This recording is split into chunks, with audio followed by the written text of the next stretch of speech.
Bismillahirrahmanirrahim. Assalamualaikum warahmatullahi wabarakatuh. Perkenalkan, nama saya Bayu Setiawan. I am from International Class Program 2018 Al-Awwalu Syakhsiyah. Di sini saya akan mempresentasikan PPT, fatwa dan jurisprudensi mengenai pembahasan perbedaan konun, fatwa, qadha dan jurisprudensi. Langsung saja kepada slide yang. Apa sih pengertian konun itu? Nah, konun itu sendiri dari secara bahasa itu artinya peraturan perundang-undangan, adat istiadat maupun kebiasaan. Nah, kemudian secara istilah, konun itu sendiri merupakan ra'yu atau produk pemikiran manusia yang dibuatnya berdasarkan ikut campur tangan dari kekuasaan negara dan berkaitan dalam kehidupan sehari-hari. Nah, kehidupan sehari-hari itu seperti apa? Seperti contohnya itu konun jinayah, konun muamalah, kemudian ada awwalu syakhsiyah dan masih banyak lagi. Tujuan dibuatnya konun itu apa sih?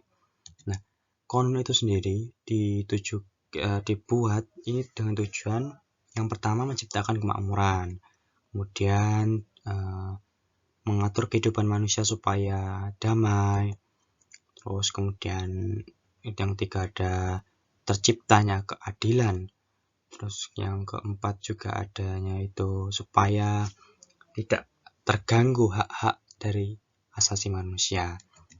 Dan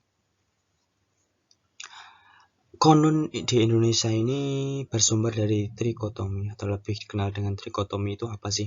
Yaitu hukum kolonial, hukum Islam, dan hukum adat. Jadi perpaduan antara tiga ini dari sumber konun itu tadi. Kemudian sifat dari konun ini mengikat atau memaksa. Kemudian asasnya itu berdasarkan asas keislaman. Fatwa. Nah, fatwa ini secara bahasa artinya mudah, penerangan dan penjelasan. Itu kemudian secara etimologi ini yaitu jawaban mengenai suatu kejadian atau peristiwa. Nah, ini ada pengertian dari Carol Glass mengenai fatwa. Nah, dia memberikan pengertian, what is the fatwa? Fatwa is a published opinion or decision regarding religious doctrine or law made by a recognized authority called a mufti.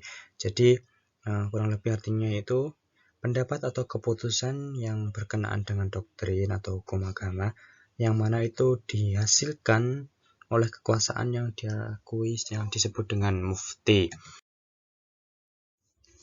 Kemudian di sini fatwa ini adalah sebuah produk ijtihad dan tidak semua orang bisa melakukan ijtihad. Artinya ada karakteristik mengenai fatwa. Kemudian ada latar belakang lahirnya fatwa. Nah, apa sih latar belakangnya itu? Yaitu untuk mursalah atau artinya untuk kemaslahatan umat Islam. Itu untuk supaya Islam itu tentram umat-umatnya. Kemudian sifatnya ini tidak mengikat seperti halnya konun, namun ruang lingkupnya itu juga tidak terbatas, artinya dia mempunyai bidang yang luas, cangkupannya itu luas, itu lalu pembagian wilayahnya, kerjanya itu juga luas. Dan yang ketiga ada qadha atau badan peradilan. Nah, ini adalah suatu pemberitahuan keputusan hukum yang bersifatnya mengikat. Nah, jadi ini adalah sebuah peraturan pemberitahuan hukum oleh pihak tertentu atau pihak yang berwenang atas keadilan yang sifatnya itu mengikat. Nah, kemudian ada tujuannya itu menyelesaikan perselisihan yang terjadi di antara masyarakat dan mencegah hal-hal yang merugikan jamaah. Nah, ini hampir sama dengan prinsip maslahat musalah. Kemudian apa sih kriteria menjadi seorang qadhi itu? Nah, di sini disebutkan ada laki-laki, kemudian juga balik, merdeka, muslim, berakal, adil, dan nah, kemudian ini pembagian qadha. Pembagian qadha ini ada 3. Yang pertama, ini qadha biasa. Nah, Kodok biasa ini ada kodok yang menyelesaikan perselisihan antara masyarakat dalam urusan muamalah dan ukubat. Jadi ruang cangkupannya itu hanya muamalah dan ukubat dalam lingkupan masyarakat. Dan yang kedua ada al-muhtasib. Nah, al-muhtasib ini tugasnya itu menyelesaikan pelanggaran-pelanggaran yang merugikan hak-hak di masyarakat. Jadi ini lebih ke pidana ya, merugikan masyarakat. Kemudian yang ketiga itu ada khoti madzalim, di mana dia tugasnya itu mengatasi perselisihan yang terjadi antara rakyat dengan negara. Jadi ini seperti halnya kalau di konteks sekarang itu seperti halnya demo, kerusuhan, itu yaitu perselisihan antara rakyat dan pemerintah atau negara. Kemudian sifat dari kodok ini itu sifatnya mengikat. Kemudian ruang lingkup cakupannya ini hanya tergantung pada wewenangnya dalam lembaganya. Jadi tercakup dalam lembaganya itu saja kewenangannya. Yang terakhir yaitu jurisprudensi. Nah, apa yang dimaksud dengan jurisprudensi? Jurisprudensi ini adalah keputusan dari hakim terdahulu untuk menghadapi suatu perkara yang tidak diatur dalam undang-undang dan dijadikan sebagai pedoman bagi para hakim yang lain untuk menyelesaikan suatu perkara yang sama. Jadi ini adalah keputusan yang atas masalah yang terjadi di masa lalu yang kemudian pada suatu saat ini ada perkara yang tidak diatur dalam undang-undang. Nah, maka seorang mufti, seorang hakim itu mengambil keputusannya dari keputusan terdahulu untuk menyelesaikan suatu perkara. Jadi dia merujuknya kepada permasalahan di masa lalu yang terjadi karena pada waktu saat ini belum ada undang-undang yang mengatur. Nah, kemudian lahirnya jurisprudensi ini karena adanya peraturan undang-undang yang masih kabur atau belum jelas sehingga hakim itu merasa kesulitan dalam menyelesaikan perkara, dalam membuat sebuah keputusan tentang hukum karena di sini tidak ada undang-undang yang mengatur menyelesaikan masalah tersebut. Akhirnya dia merujuk pada keputusan lalu dari hakim yang pernah menyelesaikan perkara yang hampir sama maupun sama. Jadi dia mengistimewakan hukum.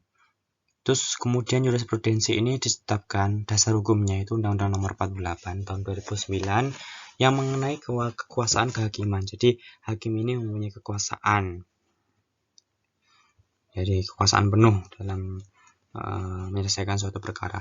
Nah, fungsi jurisprudensi ini yaitu sebagai pedoman atau acuan dalam menyelesaikan perkara yang dihadapi dengan mewujudkan keseragaman pandangan hukum. Juga nantinya setelah dibuatnya hukum ini maka akan terciptanya atau timbulnya hukum yang baru mengenai masalah yang belum ada hukumnya tadi.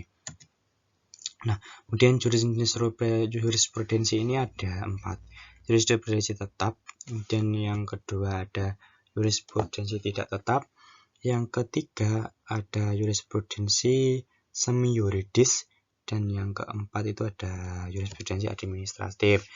Yang jurisprudensi tetap ini lebih ke rangkaian putusan di pengadilan atas suatu perkara. Kemudian yang tidak tetap itu suatu putusan hakim terdahulu yang tidak ada dasarnya sehingga dia itu cenderung berubah.